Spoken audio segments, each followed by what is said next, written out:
Hey guys, we're back. Just gonna update you on what it's like on being Bengali in America. A lot has changed in our lives since then, but first I think we should reintroduce ourselves. Amar naam Shoma Bogayan. Amar naam Aditya Dotto. আমার নাম অরিত্র কত আমি Abhirup Chakraborty. We're going to cover a lot of the topics that we covered in the original Being Bengali, like our name, how we identify with our culture, our relationship with Bengali food, especially now that we're in college, right? We're also gonna add two topics, expectations, which like as a kid being Bengali, you have certain type of expectations that other cultures may not have. And we're also gonna talk about relationships, which is, could be a little bit of a touchy subject to talk about.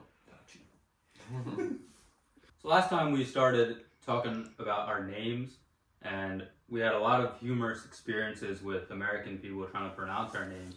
I know you had a grand old time back then, Chocolate Body. Alright, fair enough.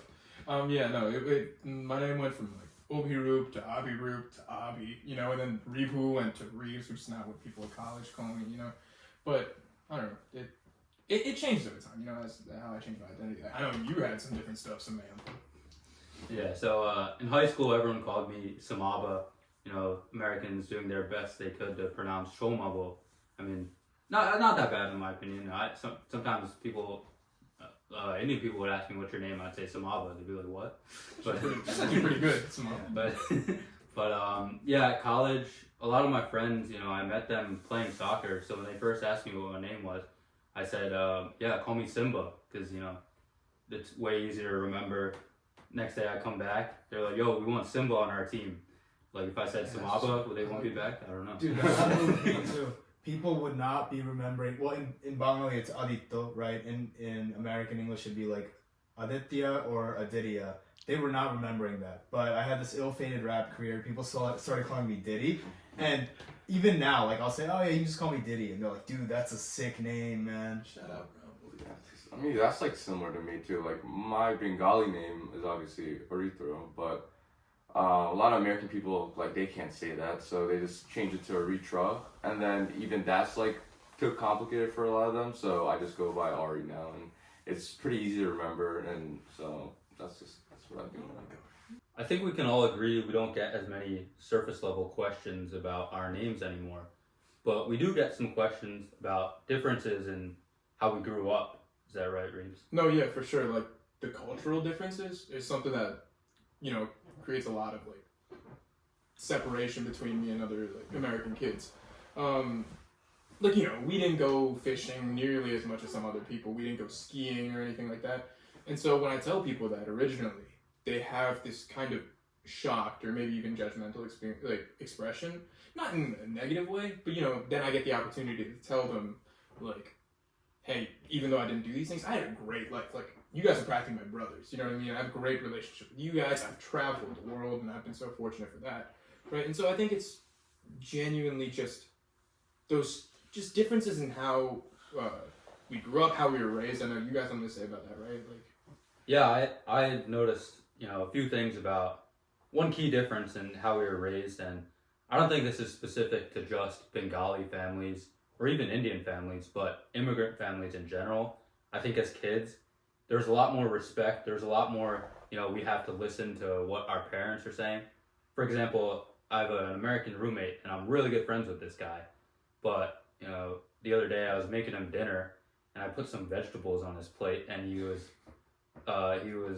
did not want to eat the vegetables. And that's something that, it's very hard for me to understand. Like, I didn't get the choice of not eating vegetables. Or even like the questions I do get now are just way more complicated. Before it's like, dude, what is this weird food you're eating? Like, how do you say your name, dude? Now it's just like, how does the caste system work? How does your religion work? Like, bro, you tell me, man. Like, I don't know. Yeah, it's just like, I mean, I just feel like people are like more secluded in like the types of cultures that they want, like are like expressing. Like for me personally, I don't ask people about their culture, so like I don't ever have to explain my culture to them. I just feel like it's just a being Bengali, Indian type of thing. Right. I think people also got a lot more mature since we last did this. Yeah. Like people have kept meeting others who from different cultures. They know what to say, what not to say. Yeah. I remember another thing people ask me about is arranged marriage, and I'm not sure what to tell them about that either. I'll tell my roommate or something like my parents had an arranged marriage, and like, what, really? So if we're gonna talk about culture, then I think we gotta bring up food because who doesn't like to That's just eat? good. So I had this experience last Wednesday where I basically like went to a Bangladeshi restaurant because I was like walking by and I saw it. So I was like, you know what? Let me just walk in and get some Bangladeshi food, Bengali food. So similar enough. So I walked in and I was like, talked to them in Bengali, which like I've never actually done by myself without like my parents or like any other Indian people there. But me by myself said just talk to him in Bengali and got food, talked to him about like life and whatever. He has like kids in Bangladesh, but being able to talk to someone in Bengali was a interesting and new experience for me, like by myself. Yeah, I was living in New York this summer, and I took a friend to Jackson Heights in New York, which is a different planet. You know, it was crazy. And we went and we had like gata mach. We went to something called Hot Bazaar, and all the menus were in Bengali. In fact, there wasn't even a menu. You just had to know what it was called in Bengali. It was another level.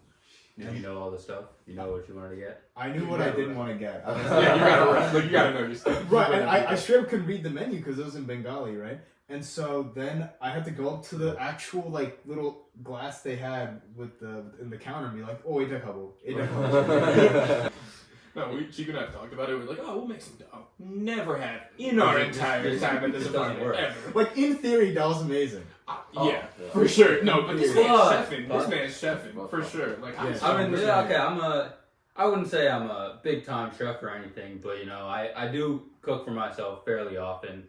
But like it's just so hard to get into cooking Bengali food because I know like the time it'll take, all the ingredients I need, which aren't, you know, can't just go to Walmart or Kroger or, you know, some normal grocery store and find all of them. Also, the main thing is when I do cook, I have cooked some Indian food, some Bengali food from time to time, but when I make it, it's just nowhere near the level at which my mom makes it at, and it just makes me really sad. So, It feels almost like I'm disrespecting them. Yeah. Like my mom and grandma are making such great food, and it's like mine. I eat it. I'm like, dude, I gotta stick to what I know. Yeah, like, the amount of craving. Like I remember the days when like I would like get packed food in elementary school or something like that. And I was like, oh, I want pizza, and I want to like tacos or something. But like, dude, like there were the times I had that insecurity sometimes, but like now. I would give anything half the time to just have some good shock or like some just home. Like right now, I'm back for, you know, Thanksgiving. We're gonna have a nice Thanksgiving dinner tonight, but yo, I was feeling that luchi we had earlier. No, for sure. I like if I really wanted to, I could make some like turkey breast. I could make like stuffing, green beans, whatever. But luchi, bro, how am I gonna make luchi? Even if we do make pop at home. We'll just make it into stir fry. Yeah, exactly. There's no. All right, guys. So I'm sure you'd agree with me when I say this, but I think we have a culture that really emphasizes excellence, and maybe even we have a bit of a comparison culture too. For sure. Like I don't know, growing up with the extracurriculars and everything like that, I feel it was tailored to the college applications more so than passion, right? Like something I definitely tell like my younger self, high school self, even early college self would be to obviously focus on academics. That's incredibly important, but simultaneously like find your own identity, find what you're passionate about, and pursue those. Because regardless of what you want to do in life, if you are truly passionate about it, there's a guaranteed way of finding success, especially here. You know, especially in America, yeah. Like for me, I would just tell kids to like figure out who you are when you're growing up, and instead of just focusing on your grades, getting that A. Of course, that's like massively important for getting a good job, getting where you want to be. But figure out like what you want to actually learn about, and what makes you want to wake up in the morning and you know what, I'm actually interested in learning more about this or X or B or whatever. Like for me, that was when I took biology that I actually for the first time woke up and I was like curious about, okay, what does this actually do in the body? Right. For example, and that all the pressure that like we get from our parents, I feel like isn't necessarily. It feels like a lot, and it feels horrible sometimes, and like, but it's a privilege that we have this type of pressure. Yeah, I mean, there are definitely pros and cons, right? On one hand, I mean, our baselines are all raised up. We're going to get good grades. We're going to be, having a lot of discipline. Yeah. But on the flip side, if all you're ever told is just to go for these, like, superficial goals, right? Get good grades, to go to a good college, to get a good job. You're going to do all that, and then you're going to be like, wait, why did I even do all this? Like, Yeah. You know what I mean? Like, there's an element there that maybe you need to find some inherent passion that you also like as well. I think it stems a little bit from, if you look at all our parents, right? And they all grew up in India. They all had to achieve a certain level of excellence to be able to come here and do a job here. And they want to relay that on to us as much as possible. I think that translates in terms of their expectations for us. You know, like if I, like growing up, like back to the extracurriculars you said, my parents really pushed me to do academic extracurriculars, even though I wasn't that interested in them. I had fun, I enjoyed doing them, but you know, I wouldn't have done them if it wasn't for the push from my parents. And like Arithro said, it's good to have that pressure on you sometimes, but at the same time, if you want to do something else, you have to be assertive. You know, get your parents on your side. Right. I want to do this because I'm passionate about this. For sure. I think it's like a lot to do with like what's conventionally successful. You know what I mean? Like the speech and debate, the science Olympiads, right? They look great on college applications. And especially like, you know, expectations has a lot to do with opportunities. For sure. Like I talk with my parents sometimes about all the things that I get to do now, right? Sometimes we talk about like the way we grew up compared to the way they grew up, and like the amount of opportunities that I have in comparison to them. Like it makes sense as to why they say they do this, do that, because you know it's just what they know, right? And then like, but having that opportunity that we can now take those risks, especially since they gave us this like life to live. It's Right. something we gotta remember. But I definitely think relative to our other, peers, like we definitely, that comparison culture will come through. Like one of our close friends took the SAT, right? 9th grade. 1 month later, Adi, you should maybe take the SAT too. It's like, like none of my other friends were even thinking about that. You know, if one of our family friends gets into a really prestigious university, it's go home. Right.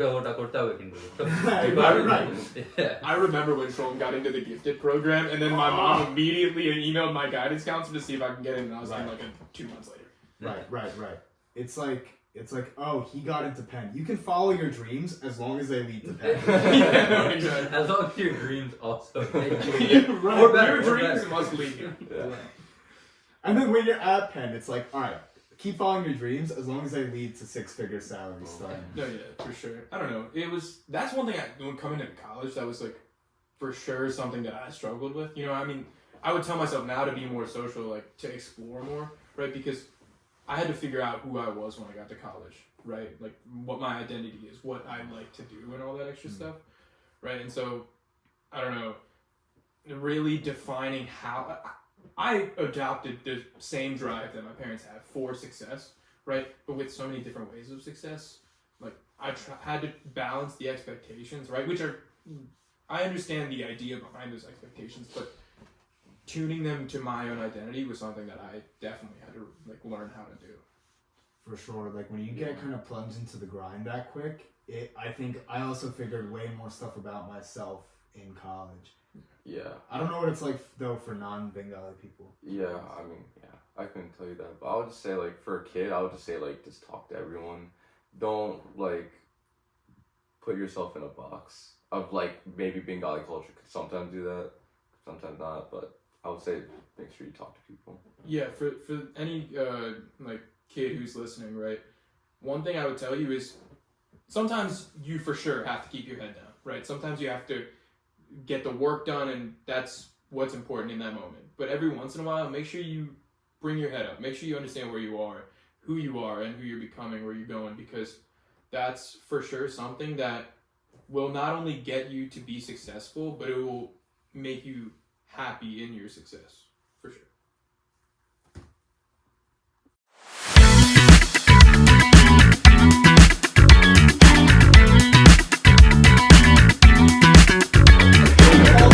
Samantha. The crowd is like,